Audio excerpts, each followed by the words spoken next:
नमस्कार। उत्तराखंड समाचार में आपका स्वागत है। मैं हिना जोशी छेत्री। आइए सबसे पहले नजर डालते हैं आज के मुख्य समाचारों पर। उत्तराखंड में धूमधाम से मनाया जा रहा है राज्य स्थापना दिवस समारोह। देहरादून पुलिस लाइन में राज्यपाल गुरमीत सिंह ने ली परेड की सलामी। गैरसैंण में मुख्यमंत्री ने की अहम घोषणाएं। राज्य आंदोलनकारियों की पेंशन में इजाफा। स्थापना के 21 वर्ष पूरा करने पर प्रधानमंत्री नरेंद्र मोदी ने किया ट्वीट। पहाड़ का पानी और जवानी अब दोनों आ रहे काम। मुख्यमंत्री धामी ने कहा, रजत जयंती वर्ष पर देश के अग्रणी राज्यों के कतार में खड़ा होगा उत्तराखंड। राष्ट्रपति रामनाथ कोविंद ने आज प्रमुख हस्तियों को पद्म पुरस्कारों से किया सम्मानित। उत्तराखंड के डॉक्टर भूपेंद्र कुमार संजय और प्रगतिशील किसान प्रेमचंद शर्मा को पद्मश्री का सम्मान। और केंद्रीय जल शक्ति मंत्रालय की ओर से शुरू हुई गंगा मशाल यात्रा ऋषिकेश से पहुंची हरिद्वार। यात्रा का नेतृत्व कर रहे मेजर LN जोशी ने कहा, गंगा को प्रदूषण मुक्त बनाने में जन भागीदारी बढ़ाने का है उद्देश्य। और अब समाचार विस्तार से। उत्तराखंड में राज्य स्थापना दिवस धूमधाम से मनाया जा रहा है। 21 वर्ष पहले आज ही के दिन देश के 27वें राज्य के तौर पर उत्तराखंड बना था। इस अवसर पर देहरादून में पुलिस लाइन में रैतिक परेड आयोजित की गई। राज्यपाल गुरमीत सिंह ने परेड की सलामी ली। कार्यक्रम में मुख्यमंत्री पुष्कर सिंह धामी भी मौजूद रहे। राज्यपाल ने उत्कृष्ट कार्य करने वाले पुलिस वालों को सम्मानित भी किया।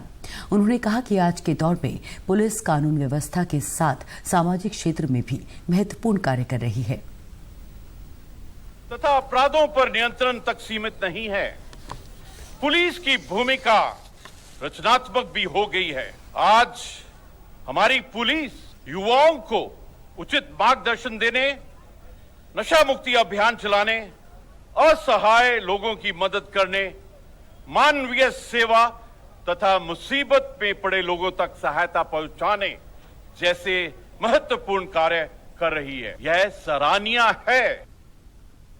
स्थापना दिवस कार्यक्रम में मुख्यमंत्री पुष्कर सिंह धामी ने कहा कि उत्तराखंड के विकास के लिए लगातार प्रयास किए जा रहे हैं।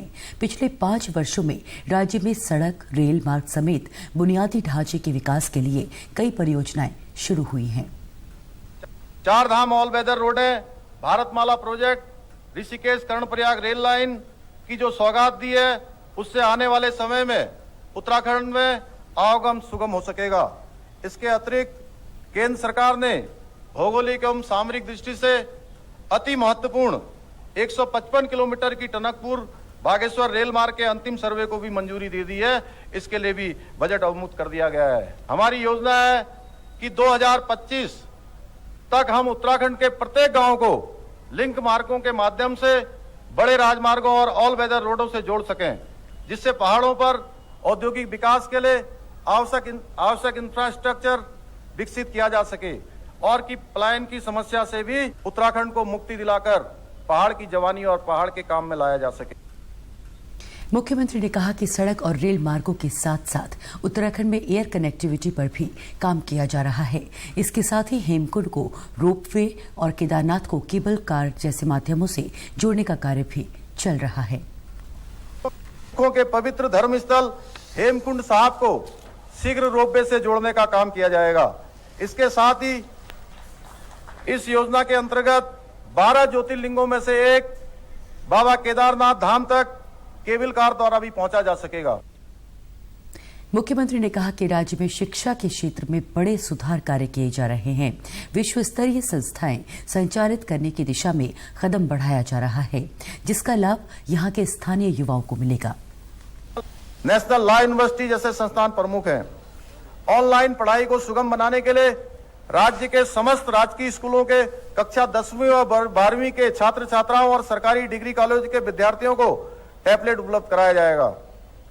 हमारे द्वारा हर ब्लॉक स्तर पर 2 CBSE पाठ्यक्रम के अतल उत्कृष्ट विद्यालयों की स्थापना करने का कदम शिक्षा के गुणात्मक सुधार के लिए एक मील का पत्थर साबित होगा। नई शिक्षा नीति को समयबद्ध तरीके से स्कूलों में लागू करने के प्रति हमारी सरकार प्रतिबद्ध है, जिसके लिए आवश्यक कदम उठाए जा रहे हैं। मुख्यमंत्री पुष्कर सिंह धामी ने पुलिस लाइन में कई नई घोषणाएं भी की हैं। इनमें राज्य आंदोलनकारियों की पेंशन 3100 रुपए से बढ़ाकर 4500 रुपए की गई है। जिन्हें 5000 रुपए पेंशन मिल रही थी उसे बढ़ाकर 6000 किया गया है। राज्य के सभी जिला मुख्यालयों में एक महिला छात्रावास बनाया जाएगा। साथ ही जरूरत के मुताबिक कामकाजी महिला छात्रावास भी बनाए जाएंगे। ईजा बोई शगुन योजना के तहत सरकारी अस्पतालों में 48 घंटे रुकने वाली प्रसूता महिला को 2000 रुपए उपहार धनराशि दी जाएगी। 11 से 18 आयु वर्ग की किशोरियों को पोषण आहार किट दी जाएगी। किशोरियों के लिए आंगनबाड़ी केंद्रों में सैनिटरी नैपकिन वेंडिंग मशीन लगाई जाएगी। 104 हेल्पलाइन नंबर पर किशोरियों को चिकित्सकीय परामर्श भी उपलब्ध कराया जाएगा। मुख्यमंत्री ने खेल और पर्यटन को बढ़ावा देने से जुड़ी योजनाओं की भी घोषणाएं की। साथ ही युवाओं को देश से बाहर रोजगार दिलाने के लिए राज्य में विदेश रोजगार प्रकोष्ठ बनाया जाएगा। स्थापना दिवस पर उत्तराखंड की ग्रीष्मकालीन राजधानी गैरसैंण में आईटीबीपी, पुलिस और होमगार्ड के जवानों ने परेड का आयोजन किया। वहीं स्कूली बच्चों और सांस्कृतिक दलों ने रंगारंग कार्यक्रम पेश किए। इस मौके पर मुख्यमंत्री पुष्कर सिंह धामी ने विभिन्न विकास योजनाओं का लोकार्पण और शिलान्यास किया। इस दौरान मुख्यमंत्री ने क्षेत्र के 31 राज्य आंदोलनकारियों को शॉल ओढ़ाकर सम्मानित किया। साथ ही अक्टूबर की आपदा में मृतकों के परिजनों को 4-4 लाख की आर्थिक सहायता का चेक दिया। आपदा में सराहनीय कार्य करने वालों को सम्मानित भी किया गया। मुख्यमंत्री ने विधानसभा परिसर में जिला प्रशासन द्वारा लगाए गए विभिन्न विभागों के स्टॉलों का निरीक्षण किया। निर्वाचन विभाग के स्टॉल पर मतदान के लिए चलाए जा रहे हस्ताक्षर अभियान और मेरा वोट मेरी ताकत के लिए बनाए गए सेल्फी पॉइंट पर फोटो भी खिंचवाई। आज के दिन इस शुभ अवसर पर सभी देशवासियों को अपनी तरफ से बधाई देता हूँ, शुभकामनाएं देता हूँ। और उत्तराखंड राज्य जो हमारे शहीदों का सपना था, हमारे आंदोलनकारियों का सपना था, उसके अनुरूप हम इस राज्य का निर्माण करेंगे। इस राज्य को आगे बढ़ाने के लिए संकल्पबद्ध हैं, वचनबद्ध हैं। और माननीय प्रधानमंत्री जी ने हमारे राज्य के लिए विजन दिया है कि ये दशक जो हमारा तीसरा दशक है, 20 से 30 का दशक, ये उत्तराखंड का दशक होगा। उत्तराखंड राज्य हिंदुस्तान का नंबर 1 राज्य होगा। मुख्यमंत्री पुष्कर सिंह धामी ने देहरादून में शहीद स्मारक पर पुष्पांजलि अर्पित कर शहीद राज्य आंदोलनकारियों को श्रद्धांजलि दी। उन्होंने कहा कि हमारे राज्य आंदोलनकारियों के संघर्ष से ही उत्तराखंड राज्य बना। सरकार आंदोलनकारियों के सपनों के मुताबिक प्रदेश के विकास के लिए अग्रसर है। उन्होंने कहा कि उत्तराखंड युवावस्था में है। 2025 तक राज्य को सभी क्षेत्रों में अग्रणी बनाने की दिशा में प्रयास किए जा रहे हैं। बागेश्वर में भी स्थापना दिवस की धूम रही। तहसील परिसर में नुमाइश मैदान तक सभी विभागों की झांकियां निकाली गई। महिलाओं ने लोकगीत के साथ फेरी निकाली। स्थापना दिवस पर नुमाइश मैदान में सांस्कृतिक कार्यक्रम आयोजित किए गए। मंत्री रेखा आर्य ने कहा कि कड़े संघर्षों से हमें उत्तराखंड राज्य मिला है। आज उन शहीदों को भी सच्ची श्रद्धांजलि मन से देती हूँ, जिनके कारण आज जो है हम अपने उत्तराखंड में जो है हम लोग आज रहना, उत्तराखंड को आगे बढ़ाना, उनके सपनों को साकार करने की दिशा में लगातार हम लोग काम कर रहे हैं। आज बागेश्वर आना हुआ और निश्चित रूप से इस राज्य स्थापना दिवस को सरकार ने उत्सव के रूप में सेलिब्रेट करने का निर्णय लिया है। चंपावत के गोरल चोर मैदान में इस अवसर पर प्रदर्शनी और जनसभा का आयोजन किया गया, जिसका उद्घाटन जिले के प्रभारी मंत्री अरविंद पांडे ने किया। उन्होंने कहा कि प्रदेश भर के सरकारी विद्यालयों में छात्र छात्राओं की संख्या 56,000 से अधिक बढ़ी है। ये शिक्षा की पहुंच को दर्शाता है। मैं कहना चाहता हूं कि इस 21 वर्ष में हमारे प्रदेश ने कई नई ऊंचाइयों को छुआ है। सबसे बड़ा विभाग हमारा शिक्षा विभाग है। आज सरकारी स्कूलों में छात्र संख्या बढ़ी है और नीति आयोग ने भी शिक्षा की गुणवत्ता के लिए उत्तराखंड प्रदेश को 4था स्थान दिया है। इससे बड़ा प्रमाण और क्या हो सकता है, और हर व्यक्ति सबको पता है। अल्मोड़ा में स्थानीय लोगों और स्कूली छात्र छात्राओं ने प्रभात फेरी निकाली और शहीद आंदोलनकारियों को श्रद्धांजलि दी। राज्य स्थापना दिवस के मौके पर सोशल मीडिया पर भी सुबह से बधाइयां मिलने लगी। राष्ट्रपति रामनाथ कोविंद ने ट्विटर हैंडल पर लिखा कि अपनी सरल जीवन शैली, ईमानदारी और विनम्रता के लिए प्रसिद्ध उत्तराखंड के लोगों ने अपने परिश्रम से राज्य को एक महत्वपूर्ण स्थान दिलाया है। प्रधानमंत्री मोदी ने ट्वीट कर कहा कि उत्तराखंड में विकास का जो काम हुआ है वो इस बात का प्रमाण है कि अब पहाड़ का पानी और जवानी दोनों यहाँ के काम आ रहे हैं। उन्होंने कामना की है कि प्रकृति की गोद में बसा ये राज्य यूं ही विकास के पथ पर निरंतर अग्रसर रहे। केंद्रीय गृह मंत्री अमित शाह ने ट्वीट में कहा, नैसर्गिक सौंदर्य, पराक्रम, धर्म और समृद्ध सांस्कृतिक विरासत की पवित्र संगम स्थली देवभूमि उत्तराखंड के स्थापना दिवस की राज्य के सभी लोगों को हार्दिक शुभकामनाएं। वहीं भाजपा राष्ट्रीय अध्यक्ष जेपी नड्डा ने भी ट्वीट कर देवभूमि उत्तराखंड के स्थापना दिवस की सभी प्रदेशवासियों को हार्दिक शुभकामनाएं दी हैं। कांग्रेस ने अपने ट्विटर हैंडल पर लिखा, देवभूमि उत्तराखंड वासियों को उत्तराखंड राज्य स्थापना दिवस की हार्दिक शुभकामनाएं। कांग्रेस परिवार राज्य निर्माण के सभी अमर शहीदों और राज्य आंदोलनकारियों को नमन करता है। यहां रुकेंगे एक छोटे से ब्रेक के लिए, बने रहिए हमारे साथ।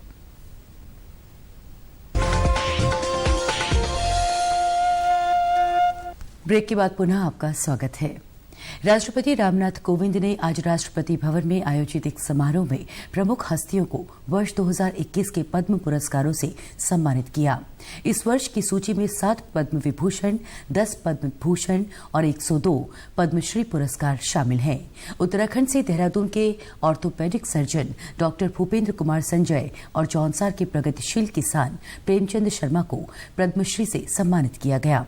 डॉक्टर भूपेंद्र स्वास्थ्य और सामाजिक क्षेत्र में एक जाना माना नाम है। सर्जरी में हासिल की गई उपलब्धियों को देखते हुए ही उनका नाम लिम्का और Guinness book of world record में भी दर्ज है।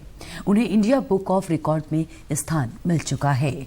वर्ष 2005 में हड्डी का सबसे बड़ा ट्यूमर निकालने का विश्व रिकॉर्ड भी उनके नाम दर्ज है। इसके साथ ही खेती और बागवानी के क्षेत्र में प्रगतिशील किसान प्रेमचंद शर्मा को पद्मश्री पुरस्कार मिला। चक्राता के अटाल गांव के प्रेमचंद शर्मा ने खेती बागवानी में नए प्रयोग किए।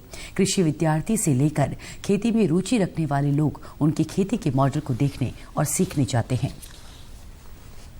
केंद्रीय जल शक्ति मंत्रालय के तत्वाधान में दिल्ली से शुरू हुई गंगा मशाल यात्रा ऋषिकेश होते हुए सोमवार देर शाम हरिद्वार पहुंची। पहाड़ों से उतरने के बाद मैदानी क्षेत्र में गंगा सबसे पहले ऋषिकेश में प्रवेश करती है। मशाल यात्रा ऋषिकेश से गंगा सागर तक गंगा तट पर रह रहे लोगों को स्वच्छता के प्रति जागरूक कर रही है। यात्रा का नेतृत्व कर रहे मेजर LN जोशी ने कहा कि हम लोगों के मन में गंगा स्वच्छता की भावना को मजबूत बनाने के अभियान में जुटे हुए हैं। गंगा टास्क फोर्स जल शक्ति मंत्रालय के अंदर एक national mission for clean Ganga है। उसके साथ मिलकर हम लोग गंगा की सफाई से रिलेटेड बहुत सारे काम करते हैं। उत्तराखंड हमारा पहला पड़ाव है जिसमें हमने ऋषिकेश से शुरू करने के बाद अभी हरिद्वार पहुंचे हैं और इस तरह से हम इसके बाद उत्तर प्रदेश, फिर बिहार, झारखंड और फाइनली पश्चिम बंगाल में गंगा सागर तक जाएंगे। ये लगभग हमारा 23 ऐसे डिस्ट्रिक्ट या ऐसे लोकेशन हमने आइडेंटिफाई किए हैं जहाँ पे हम रुक के लोगों से इंटरेक्ट करेंगे और बेसिकली इसका उद्देश्य यही है कि जो गंगा की सफाई से रिलेटेड जो लोगों के दिल में एक भाव है वो मरना नहीं चाहिए। हरिद्वार के जिलाधिकारी विनय शंकर पांडे ने कहा कि इस मशाल यात्रा के जरिए गंगा को प्रदूषण मुक्त बनाने में जन भागीदारी पर जोर दिया जा रहा है। लोगों के हृदय में इस बात की भी मशाल जलनी चाहिए और एक अलख जलनी चाहिए कि माँ गंगा को हमें साफ रखना है, स्वच्छ रखना है, पवित्र रखना है। सबसे बड़ा उद्देश्य इसका ये है और साथ ही साथ दूसरा उद्देश्य है कि चूंकि यह यात्रा यहाँ से प्रारंभ होकर ये गंगा सागर तक जाएगी जहाँ पर माँ गंगा बंगाल की खाड़ी में इनका विलय होता है। ये सभी 5-6 राज्यों से होती हुई जाएगी तो वहाँ के गंगा के किनारे के जो शहर हैं वहाँ के जन सहभागिता को भी इसमें बढ़ावा देना है। राष्ट्रीय कोविड टीकाकरण अभियान के तहत अब तक 109 करोड़ 12 लाख से अधिक कोविड रोधी टीके लगाए जा चुके हैं। कल कोविड के 10,000 से अधिक नए रोगियों की पुष्टि हुई है। स्वास्थ्य मंत्रालय के अनुसार स्वस्थ होने की दर 98.25% है। देश में अब तक कुल 3 करोड़ 37 लाख से अधिक कोविड कोविड मरीज स्वस्थ हो चुके हैं। अब तक 61 करोड़ 72 लाख से अधिक कोविड नमूनों की जांच की जा चुकी है। केंद्र सरकार ने राज्यों और केंद्र शासित प्रदेशों को अब तक 116 करोड़ 89 लाख से अधिक कोविड रोधी टीके उपलब्ध कराए हैं। स्वास्थ्य मंत्रालय ने कहा है कि राज्यों और केंद्र शासित प्रदेशों के पास अभी भी 15 करोड़ 92 लाख से अधिक कोविड टीके मौजूद हैं।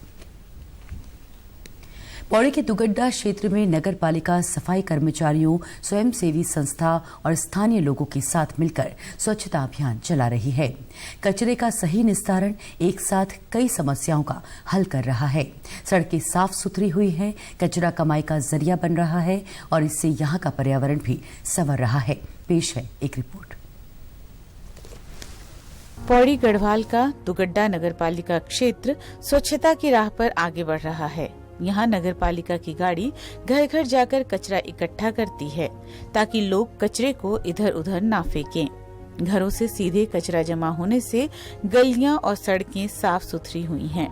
हमारी डोर टू डोर की जो गाड़ी है वो दोनों टाइम सुबह शाम जो है पूरे वार्डों में जाती है और वहाँ से पूरा कूड़ा इकट्ठा करके और हमारा जो कूड़े का जहाँ पे हम लोग कूड़ा इकट्ठा करते हैं तो वहाँ पे सब कूड़े को जो है एकत्रित करते हैं और उसकी छटाई की जाती है। शहर भर का कचरा यहाँ के ट्रेचिंग ग्राउंड में इकट्ठा किया जाता है। फिर प्लास्टिक, कांच जैसे अलग अलग कचरे को अलग अलग बांटा जाता है।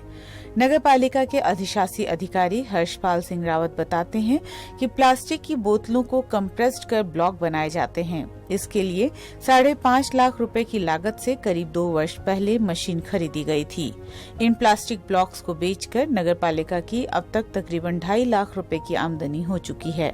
और प्लास्टिक से ये होता है कि प्लास्टिक की जो पहले ये होता था कि इसका निस्तारण कैसे करें, समस्या ये थी।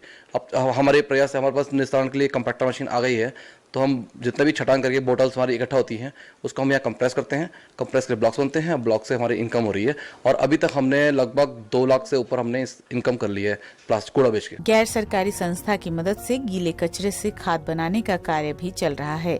ये जैविक खाद भी आमदनी का जरिया है।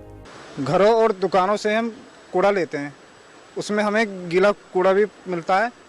गीले कूड़े जैसे फल सब्जी के छिलके हो गए, आपके खाना बचा हुआ होता है लोगों का, वो हम ये हमारी पेटी है, ये इसमें हम खाद बनाते हैं। मैक्सिमम 1 महीने हम इसको भरते हैं तो उसके बाद 2-3 दिन बाद ये खाद तैयार हो जाती है। जिस तरीके से आप ये देख रहे हैं इस तरीके से हम खाद बना देते हैं और ये खाद एक आय का साधन भी है।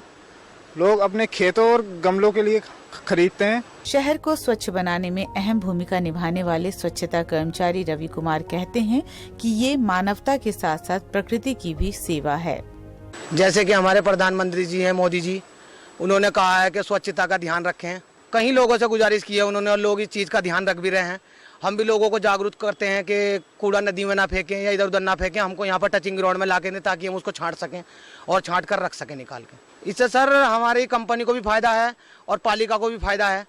ये जितना भी कूड़ा सब हम छांट के इसके ब्लॉक बना रहे हैं, प्लास्टिक के, कांच ऐसे ही बिक जाता है और गत्ता है, जूते हैं, सब चीज़ों को तैयार करके नगर पालिका उसको बेचती है और इनकम करती है। कचरा कम करने का तरीका है रिड्यूस, रीयूज, रिसाइकल, यानी कचरा कम हो, प्लास्टिक, कांच को दोबारा इस्तेमाल में लाया जाए और आखिर में इन्हें रिसाइकल किया जा सके।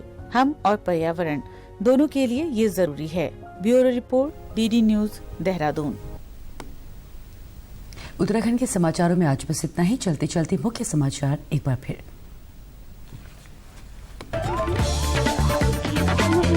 उत्तराखंड में धूमधाम से मनाया जा रहा है स्थापना दिवस समारोह। देहरादून पुलिस लाइन में राज्यपाल गुरमीत सिंह ने ली परेड की सलामी। गैरसैंण में मुख्यमंत्री ने की अहम घोषणाएं, राज्य आंदोलनकारियों की पेंशन में इजाफा।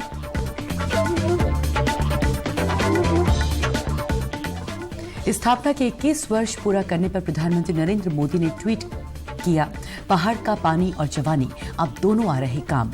मुख्यमंत्री धामी ने कहा, रजत जयंती वर्ष पर देश के अग्रणी राज्यों के कतार में खड़ा होगा उत्तराखंड। राष्ट्रपति रामनाथ कोविंद ने आज प्रमुख हस्तियों को पद्म पुरस्कारों से किया सम्मानित। उत्तराखंड के डॉक्टर भूपेंद्र कुमार संजय और प्रगतिशील किसान प्रेमचंद शर्मा को पद्मश्री का सम्मान। और केंद्रीय जल शक्ति मंत्रालय की ओर से शुरू हुई गंगा मशाल यात्रा ऋषिकेश से पहुंची हरिद्वार। यात्रा का नेतृत्व कर रहे मेजर LN जोशी ने कहा, गंगा को प्रदूषण मुक्त बनाने में जनभागीदारी बढ़ाने का है उद्देश्य। प्रदेश से जुड़ी अपडेट्स के लिए आप हमसे सोशल मीडिया के माध्यम से भी जुड़ सकते हैं। हमारा ट्विटर हैंडल है DD News_ देहरादून। हमारा फेसबुक पेज है DD News उत्तराखंड और हमारे YouTube channel DD News Uttarakhand को भी आप सब्सक्राइब कर सकते हैं। कोरोना संक्रमण से बचने के लिए मास्क का अनिवार्य रूप से और सही ढंग से प्रयोग करें। साथ ही सामाजिक दूरी का ख्याल रखें। नियमित रूप से हाथ धोएं और याद रखें, कोरोना को हराना है, मास्क जरूर लगाना है। साथ ही अगर आपने अभी तक वैक्सीनेशन नहीं कराया है तो आप भी आरोग्य सेतु या कोविन के माध्यम से खुद को रजिस्टर करके वैक्सीन लगवा सकते हैं। नमस्कार।